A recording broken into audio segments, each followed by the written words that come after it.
আমার পরম স্নেহের ছাত্রছাত্রীরা, তোমাদের বংশগতি অধ্যায়ের দ্বিতীয় পর্বে তোমাদের সবাইকে স্বাগত। দ্বিতীয় পর্বে আমরা মানুষের লিঙ্গ নির্ধারণ পদ্ধতি এবং জিনগত রোগ সম্বন্ধে জেনে নেব। মানুষের লিঙ্গ নির্ধারণ পদ্ধতি কিন্তু খুব সহজ, একবার বলে দিলে প্রত্যেকেই পারবে, পারবে না এরকম নয়। খুব সহজে আমি তোমাদের মানুষের লিঙ্গ নির্ধারণ পদ্ধতিটা বলছি। তোমরা জানো যে আমাদের দেহকোষে কতগুলো ক্রোমোজোম থাকে? না, 46টা। 46টার মধ্যে 44টা অটোজোম এবং বাকি দুটো হচ্ছে সেক্স ক্রোমোজোম বা লিঙ্গ নির্ধারক ক্রোমোজোম।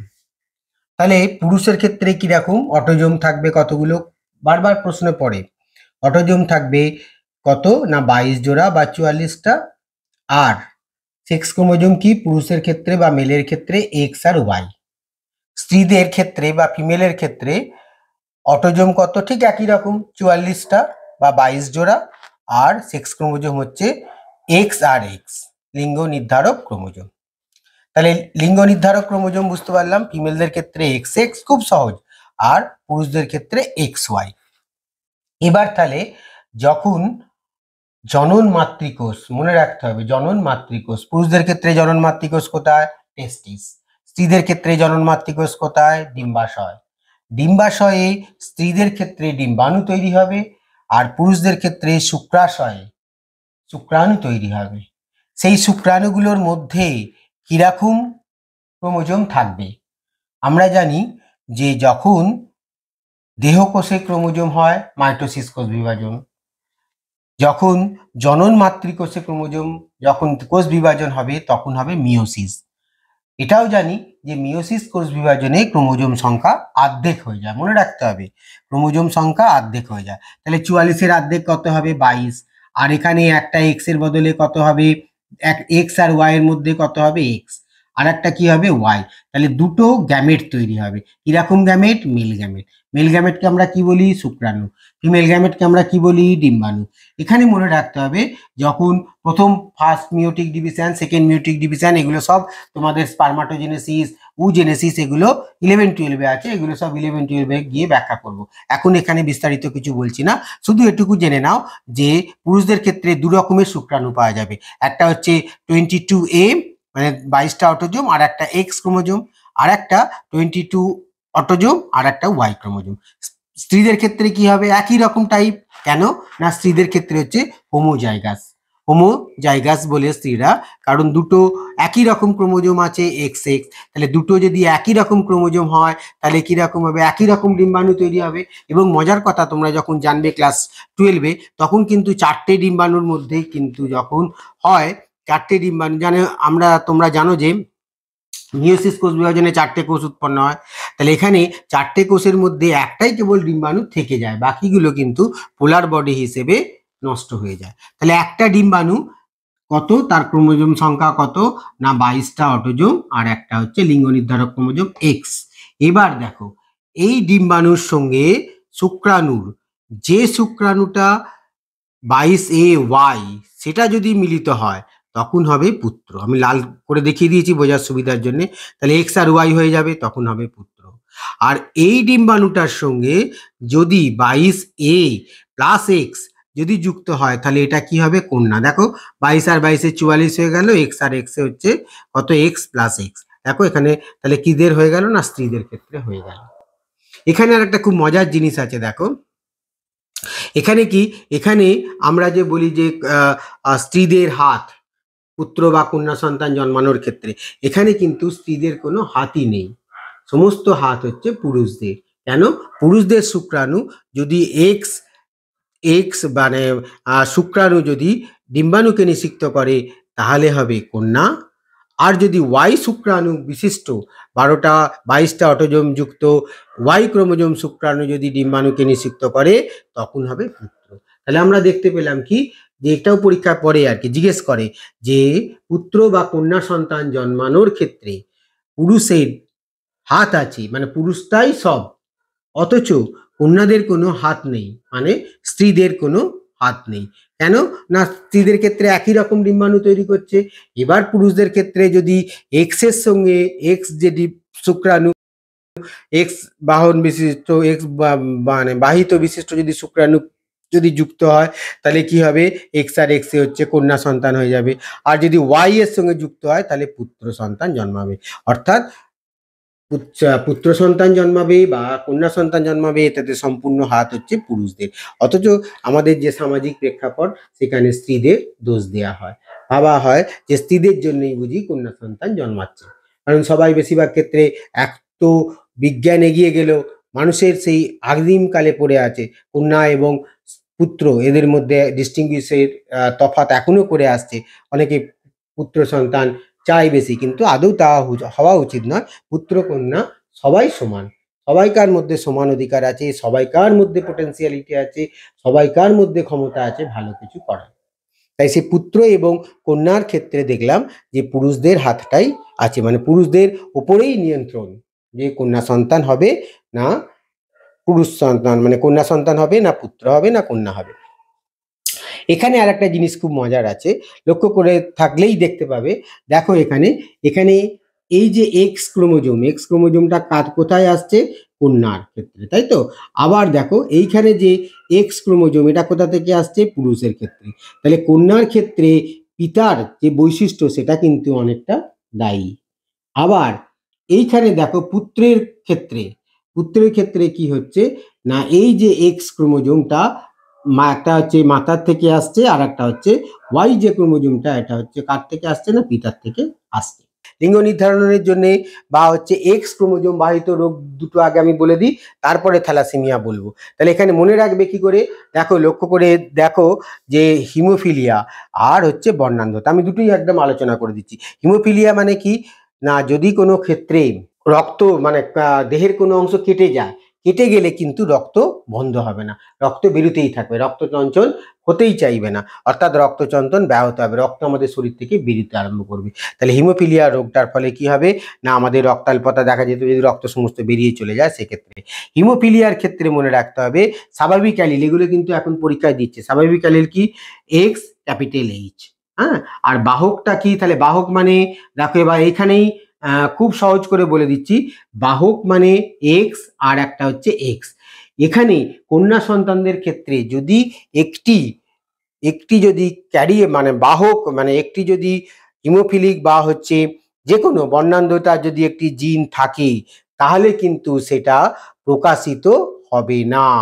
কেন প্রকাশিত হবে না, না এই কারণে প্রকাশিত হবে না, এক্স ক্রোমোজোমের আর একটা পার্ট অন্য পার্টকে হচ্ছে সাপ্রেস করে রেখে দেবে, অর্থাৎ সেই রোগটা প্রকাশিত হতে দেবে না। সেক্ষেত্রে কি হবে, কন্যা সন্তানের ক্ষেত্রে সেক্ষেত্রে বাহক হবে, আর কিন্তু পুত্র সন্তানের ক্ষেত্রে কিন্তু সেই রোগটা প্রকাশিত হয়ে যাবে, কারণ এক্স এর কোনো রিপ্রেজেন্টেটিভ নেই, পুরুষরা হচ্ছে হেটারোজাইগাস, এক্স এর পরিবর্তে কি আছে, ওয়াই আছে। তাহলে ওয়াইটা যদি থাকে তাহলে এক্স ক্রোমোজোম যদি বাহিত যে সমস্ত রোগ হোক না কেন সেগুলো পুরুষদের ক্ষেত্রে হয়ে যাবে। সেই জন্য মনে রাখতে হবে কি না, পুরুষেরা অর্থাৎ পুত্রের সন্তানরা বেশি এফেক্টেড হয় কার না, এই হিমোফিলিয়া বলো বর্ণান্ধতা বলো সেগুলোর ক্ষেত্রে। কন্যা সন্তানরা কিন্তু ততটা এফেক্টেড হবে না, কেন না ওরা যদি দুটো যদি থেকে যায় তখন তাদের ক্ষেত্রে কন্যা সন্তানের মধ্যে এই রোগগুলো দেখা যাবে। না হলে কি হবে, একটা যদি কন্যা সন্তানের ক্ষেত্রে যদি জিনটা এসেও যায়, একটা অ্যালিল যদি এসেও যায়, তাহলে ক্ষেত্রে কিন্তু অন্য যে অ্যালিলটা আছে সেটা সাপ্রেস করে দেবে। দেখো এখানে লক্ষ্য করে দেখো, বাহকটা কে করছে না, একটা ক্রোমোজোম দেখো স্বাভাবিক হিমোফিলিক ক্যাপিটাল এইচ, আর একটা হচ্ছে কি না হিমোফিলিকের জন্য স্মল এইচ আছে, তবুও এটা কিন্তু রোগটা প্রকাশিত হবে না, এটা হচ্ছে বাহক হয়ে রয়ে গেল। ঠিক বর্ণান্ধতার ক্ষেত্রে, বর্ণান্ধতা মানে রোগটা বলে দিই কালার ব্লাইন্ডনেস, এখানে কি হয় লাল আর সবুজ কিন্তু নির্ধারণ করতে পারে না।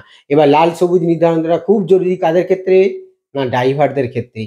তারা যদি লালটাকে সবুজ দেখে তাহলে তো গাড়ি অ্যাক্সিডেন্ট হয়ে যাবে, সেই জন্যে ড্রাইভারদের ক্ষেত্রে এই বর্ণান্ধতার টেস্টটা কিন্তু খুব মাস্ট, তাদের বারবার করে পরীক্ষা দিতে হয় বর্ণান্ধতা পরীক্ষাটা, তারপরে উন্নত হলে তারপর ড্রাইভারদের তখন তাদের পোস্টিং হবে, না হলে কিন্তু বর্ণান্ধতা যদি থাকে তাহলে তো কখনো তাদের ড্রাইভারি পরীক্ষায় উত্তীর্ণ হতে দেবে না। আচ্ছা এখানে দেখো, এখানেও স্বাভাবিক অ্যালিলটা মনে রাখতে হবে, পরীক্ষা এখন দিচ্ছে স্বাভাবিক অ্যালিলটা শুধু ক্যাপিটাল সি, আর মনে রাখতে হবে বর্ণান্ধতার ক্ষেত্রে প্লাস চিহ্ন, বর্ণান্ধতার ক্ষেত্রে সি থাকবে, তার উপরে প্লাস থাকবে। এটাও কিন্তু এক্স ক্রোমোজোম বাহিত রিসেসিভ, রিসেসিভ মানে প্রচ্ছন্ন। এখানে কিন্তু যদি দুটো ক্যারেক্টার থাকে, একটা যদি স্বাভাবিক অ্যালিল থাকে এবং আরেকটা যদি কোনো রোগের অ্যালিল থাকে, তাহলে কিন্তু রোগটা প্রকাশিত হবে না। সেই জন্য বলা হচ্ছে এক্স ক্রোমোজোম প্রচ্ছন্ন দ্বারা বাহিত হিমোফিলিয়া এবং বর্ণান্ধতা। তাহলে বর্ণান্ধতা জিনিস, বর্ণান্ধতা আরো বিভিন্ন রকমের হয়, হ্যাঁ, লালের বর্ণান্ধতা হয়, সেগুলো আর আমি বলছি না, কারণ ওগুলো তোমাদের ততটা সিলেবাসের মধ্যে নেই। হয়তো বইতে এখন আলোচনা করেছি, কিন্তু ওগুলো ক্ষেত্রে দেয় না বা দেওয়াটা উচিত নয়, যেহেতু তোমাদের ওটা সিলেবাসের মধ্যে নেই। আর যদি কোনো ক্ষেত্রে যখন বাণী সংসদের বই থেকে যখন প্রশ্নের সমস্যার সমাধান করব, সেখানে যদি আসে তখন তাহলে আমি বলে দেবো। যেমন দু একটা ক্ষেত্রে দেখছিলাম যে প্রশ্নগুলো আছে, সেগুলো হচ্ছে তোমাদের সিলেবাসের মধ্যে নয়, কিন্তু যেহেতু প্রশ্নটা আছে আমি ব্যাখ্যা করে দিয়েছি।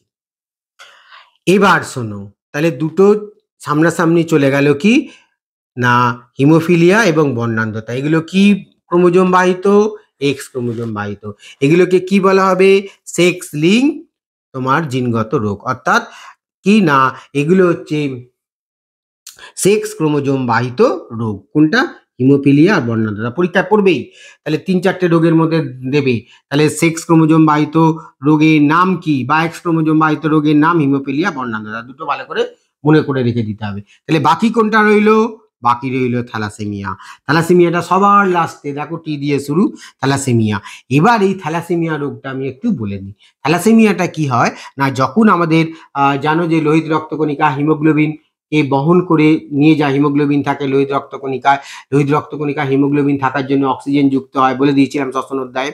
তাহলে সেই অক্সিজেনগুলো বহন করার জন্য হিমোগ্লোবিনটা দরকার। হিমোগ্লোবিনের দুটো চেন থাকে, পেপটাইড চেন থাকে, ওগুলো উঁচু ক্লাসে পড়বে। দুটো আলফা চেন থাকে এবং দুটো হচ্ছে বিটা চেন থাকে। এবার আলফা চেনের জন্য যে দায়ীটা জিনটা, সেটা যদি না থাকে তাহলে আলফা চেনটা হবে না। আবার বিটা চেনের জন্য যদি দায়ী এটা থাকে, তাহলে হচ্ছে বিটা চেনটা তৈরি হবে না। দেখা গেছে কি আলফা চেনের জন্য দায়ীটা যে জিনটা, সেটা হচ্ছে 16 নম্বর ক্রোমোজোমে থাকে, আর বিটা ক্রোমোজোমে, বিটা থ্যালাসেমিয়ার ক্ষেত্রে হচ্ছে 11 নম্বর ক্রোমোজোমে থাকে। তাহলে বিটা চেনটা হবে না। হিমোগ্লোবিন তৈরি করতে গেলে দুটো আলফা চেন যেমন দরকার লাগবে, দুটো বিটা চেন লাগবে, নাহলে তো হিমোগ্লোবিন তৈরি হবে না। কিন্তু যদি যে কোনো একটা ক্ষেত্রে যদি হয়তো আলফা চেনটা তৈরি হলো না, তাহলে হিমোগ্লোবিনটা তৈরি ব্যাহত হবে। হিমোগ্লোবিন যদি তৈরি ব্যাহত হয়, তাহলে তো যে পুত্র বা কন্যা, সে তো অক্সিজেন বহন করতে পারবে না। আর অক্সিজেন যদি বহন না করতে পারে, তাহলে কি হবে? তার শ্বাসকষ্ট দেখা যাবে। তাকে রক্তটা কিছুদিন অন্তর অন্তর দিতে হবে। কেন না, তাদের রক্তটা যখন ভেঙে যাচ্ছে, রক্ত আর তৈরি করতে পারছে না, মানে হিমোগ্লোবিনটা তৈরি করতে পারছে না। হিমোগ্লোবিনের পরিমাণটাকে, ঘাটতিটাকে মেটানোর জন্য তখন বাইরে থেকে তাদের রক্ত দিয়ে বাঁচিয়ে রাখতে হবে। খুবই দুঃখজনক এবং প্যাথেটিক এই কারণে যে তাদের বারবার যে থ্যালাসেমিয়া আক্রান্ত রোগীদের মানে পুত্র বা কন্যা সন্তানদের রক্ত দিতে হয় 15 দিন 20 দিন, মানে বিভিন্ন ক্ষেত্রে বিভিন্ন রকম ভাবে বাঁচিয়ে রাখতে হয়, রক্ত দিয়ে দিয়ে বাঁচিয়ে রাখতে হয়। এবার এই থ্যালাসেমিয়া রোগটা একদম ভূমধ্য সাগরে প্রথম দেখা দিয়েছিল বলে এই বিটা থ্যালাসেমিয়াকে বলা হচ্ছে কুলির থ্যালাসেমিয়া। অনেক সময় দেয় না, দেওয়ার কথা নয়। কুলির থ্যালাসেমিয়া, ভূমধ্য সাগরীয় থ্যালাসেমিয়া, আর আমাদের এখানে আলফা থ্যালাসেমিয়াটা আমাদের এখানকার এশিয়া এই সমস্ত জায়গাতেই দেখা গেছে প্রচুর কাজ হচ্ছে। এখন থ্যালাসেমিয়া যাতে রক্তটা দেওয়া হচ্ছে, নতুন উন্নত গবেষণা একটু বলে দিই। উন্নত গবেষণার ক্ষেত্রে যা হচ্ছে কি, আগে যেমন গোটা রক্তটাই দেওয়া হতো, এখন গোটা রক্তটা নয়, জাপানে ওগুলো চালু হয়েছে যে যতটুকু যার যার দরকার, হ্যাঁ, হয়তো কারোর রক্তরস দরকার, তখন রক্তরসটা দেওয়া হচ্ছে। কারোর হয়তো মানে রক্ত কণিকার অংশগুলো দরকার, সেগুলোকে ভাগ ভাগ করে করে দেওয়া হচ্ছে। এবং জাপানের ক্ষেত্রে কিন্তু একবার রক্ত দিলে দেখছিলাম আর কি, থ্যালাসেমিয়ার সঙ্গে যখন দেখছিলাম, প্রায় 3 মাস পর্যন্ত তাদের রক্ত না দিলেও চলবে। কিন্তু ভারত এখনো অতটা উন্নত হয়নি। ভারতের রক্ত যে ভাগ করার পদ্ধতি, সেটা এখনো উন্নত হয়নি, যার ফলে এখানে 15 দিন 20 দিন বাদে বাদে এই সমস্ত বাচ্চাদের কি করতে হয় না, রক্ত দিতে হয়। রক্ত না দিলে তার কিন্তু অসুবিধা হবে, কেননা রক্ত সে তৈরি করতে পারছে না। কেন রক্ত তৈরি করতে পারছে না? তার মধ্যে থ্যালাসেমিয়া জিনটা আছে। এবার এর থেকে বাঁচার উপায় কি? এটা কিন্তু খুব গুরুত্বপূর্ণ প্রশ্ন তোমাদের পরে। Genetic counselling. জেনেটিক কাউন্সিলিং কি না, বিবাহের পূর্বে যদি পুত্র এবং কন্যা, মানে যদি পাত্র এবং পাত্রীকে বাধ্যতামূলকভাবে তাদের রক্ত পরীক্ষা করানো হয়, তাহলে কিন্তু আমরা এই রোগটাকে আটকে ফেলতে পারবো। কোনটাকে? থ্যালাসেমিয়াকে। কিরকম ভাবে আটকে ফেলতে পারবো? যদি থ্যালাসেমিয়া দুজন বাহক হয়, অর্থাৎ পিতাও যদি বাহক হয় এবং মানে পাত্রীও যদি পাত্রও যদি বাহক হয় এবং পাত্রীও যদি বাহিকা হয়, সেক্ষেত্রে কিন্তু তাদের কন্যা সন্তান বা পুত্র সন্তান ক্ষেত্রে থ্যালাসেমিয়া আক্রান্ত হওয়ার সম্ভাবনা অনেকটাই থেকে যাবে। কিন্তু একজন যদি বাহক হয়, একজন যদি স্বাভাবিক হয়, তাহলে কিন্তু সেই রোগটা হবে না। আবার বলছি, যদি যদি পাত্র এবং পাত্রীর মধ্যে দুজনেই যদি বাহক হয়ে যায়, তাহলে তাদের সন্তান সন্ততির ক্ষেত্রে এই থ্যালাসেমিয়া রোগটা দেখা যাবে। আমি ছক দিয়ে দেখিয়ে দেবো কেমন করে আসবে। আচ্ছা, আর যদি একজন বাহক হয়, একজন যদি স্বাভাবিক হয়, তাহলে সেক্ষেত্রে কিচ্ছু অসুবিধা নেই তাদের বিবাহ বন্ধনে আবদ্ধ হওয়ার ক্ষেত্রে। যদি দুজনে বাহক হয়, সেক্ষেত্রে তাদের কিন্তু বিবাহটা বাতিল করে দেওয়া উচিত। কেন না, বিজ্ঞানের দৃষ্টিভঙ্গিতে যদি তাদের বিবাহ বাতিল না করে দেওয়া হয়, তাদের সন্তান সন্ততিদের তাদের সামনে, চোখের সামনেই হয়তো মৃত্যু দেখতে হতে পারে যদি তারা থ্যালাসেমিয়া মেজরের দ্বারা আক্রান্ত হয়। থ্যালাসেমিয়া রোগগুলো দু রকম হয়, মেজর এবং মাইনর। এত সময় নেই বলার জন্য, মানে খুব যেগুলো সিভিয়ার হয় তাদের বলা হচ্ছে থ্যালাসেমিয়া মেজর, আর যাদের হচ্ছে থ্যালাসেমিয়া আক্রান্ত বা খুব কম হয় তাদের বলা হচ্ছে থ্যালাসেমিয়া মাইনর। দুটো ক্ষেত্রেই হতে পারে, আলফা থ্যালাসেমিয়া, বিটা থ্যালাসেমিয়ার ক্ষেত্রেও কিন্তু মেজর মাইনর এগুলো হতে পারে। তোমাদের এই যে অটোজোম বাহিত রোগগুলোর জিনোটাইপগুলো, মানে তোমাদের অ্যালিলগুলোর কথা আমি বলে দিলাম। এখন মাধ্যমিকের প্রশ্নের ক্ষেত্রে অ্যালিলগুলো দিয়ে কিন্তু দিচ্ছে, আগে কিন্তু অ্যালিলগুলো দেওয়া যেত না। আগে অ্যালিলগুলো তুমি তোমার নিজের চয়েস অনুযায়ী করে তারপর তুমি ছকটা করতে পারতে, কিন্তু এখন দেখছি মাধ্যমিকের ক্ষেত্রে অ্যালিলগুলোকে মেনশন করে দিচ্ছে, বলছে হিমোফিলিক হওয়ার ক্ষেত্রে তার কিরকম অ্যালিলগুলো হবে। যদি হিমোফিলিক হয় তখন বলতে হবে এক্স, তাহলে হচ্ছে স্মল এইচ হবে, স্মল এইচ হবে।